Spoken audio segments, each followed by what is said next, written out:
In a locked ward, buried beneath a research institute that no longer appears on any map, a nurse once found a logbook soaked in something she refused to name.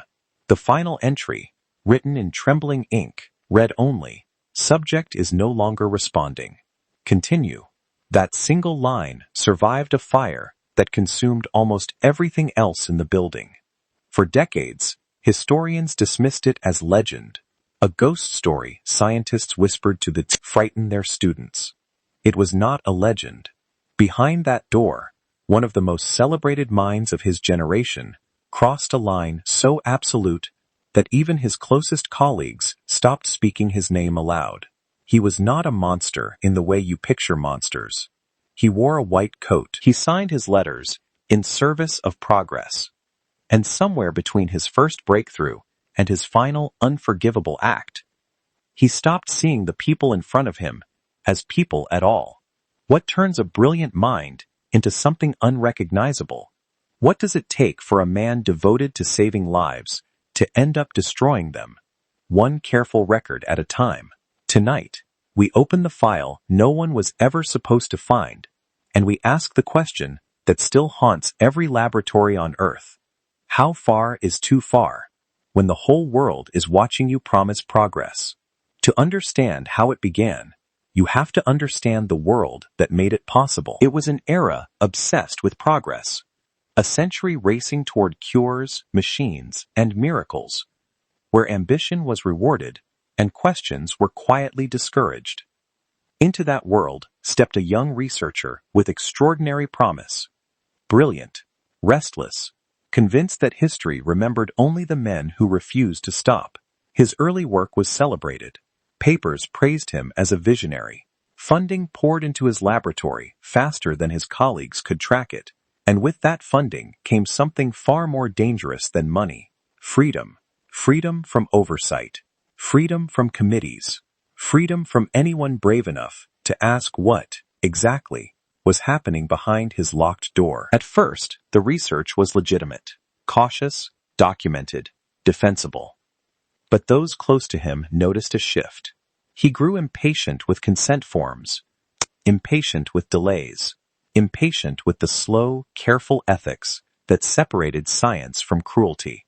He began speaking of acceptable loss, the way other men spoke of the weather, casually, as though it cost him nothing.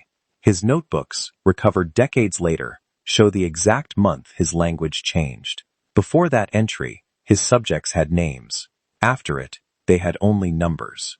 And buried in the margin of one page, beside a number that should never have existed, a single word was scrawled in his own handwriting, a word that would later make investigators sick to blame, willing. Except none of them ever were. What the record shows next is harder to accept. The shift did not happen in secret. It happened in plain sight, in front of assistants and administrators who chose, again and again, to say nothing. Here is what the buried records actually show. The scientist had stopped asking for volunteers years earlier. Instead, he sourced his subjects from the most powerless people society had to offer. The poor, the imprisoned, the institutionalized, people whose disappearance would raise no questions and demand no answers. They were told they were receiving treatment. They were told they were being helped. In reality, they were being pushed past every threshold the human body was built to survive, all so their reactions could be measured, cataloged, and filed away as data. Surviving documents describe procedures repeated far beyond any medical necessity, conducted not to heal, but to observe, to see exactly how much a person could endure before they broke. And here is the moment that redefines everything you thought you understood about him.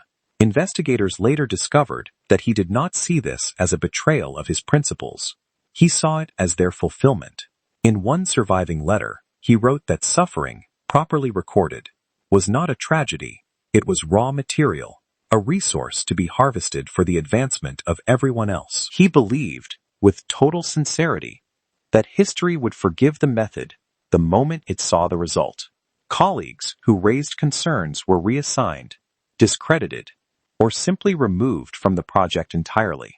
Warnings were buried in filing cabinets instead of ethics boards. Complaints vanished, along with the people who filed them. For years, the horror continued in near total silence, protected by prestige, funding, and the simple, terrifying fact that no one with power wanted to be the one who stopped it. The truth was never hidden because it was secret. It was hidden because it was profitable. Even the language of the surviving reports was engineered to disguise what was happening. Sterile, clinical phrasing, standing in for agony no word on paper could ever fully contain. When the truth finally surfaced, it did not arrive as justice. It arrived as scandal, and scandal is not the same thing. A handful of documents leaked. A handful of survivors spoke. Most of them never fully believed. Newspapers ran the story for a matter of weeks before quieter, more powerful voices moved to bury it again. The scientist himself faced no trial that matched the scale of what he had done. Some accounts suggest he quietly resigned. Others suggest he was protected, relocated, allowed to fade into comfortable obscurity, while the people he experimented on were never formally acknowledged, compensated, or even named. The institutions that funded him were never held accountable. The colleagues who looked away kept their careers, their pensions, their reputations intact. This is the part of the story that should unsettle you most. Not that one man went too far, but how many people made that possible by simply choosing not to look. And this story is not confined to the past. The same conditions that created him still exist today. Wherever oversight is thin, funding is generous, and the people most affected have the least power to object. Modern research ethics boards exist specifically because of cases like this one. A direct, hard-won response to a history the scientific community would rather forget than repeat. Every consent form you have ever signed at a doctor's office traces its existence back to stories exactly like this. The suffering was real. The silence that followed it was a choice.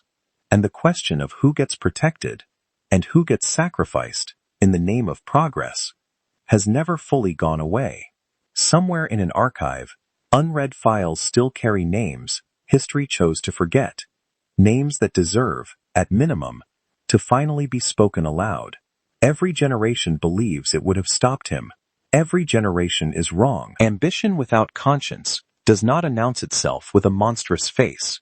It arrives in a white coat, speaking the language of progress, promising that the ends will one day justify everything. History does not remember him as brilliant. It remembers him as a warning, proof that genius, unchecked by morality, becomes indistinguishable from cruelty. The real horror was never his intelligence. It was how many ordinary people let him keep going.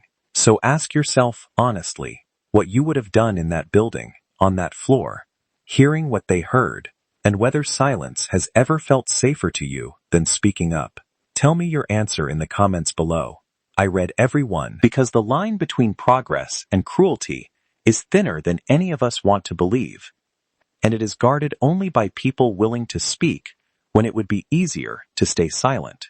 And if stories like this one deserve to be remembered instead of buried, subscribe, because history has a way of repeating itself unless enough of us refuse to look away.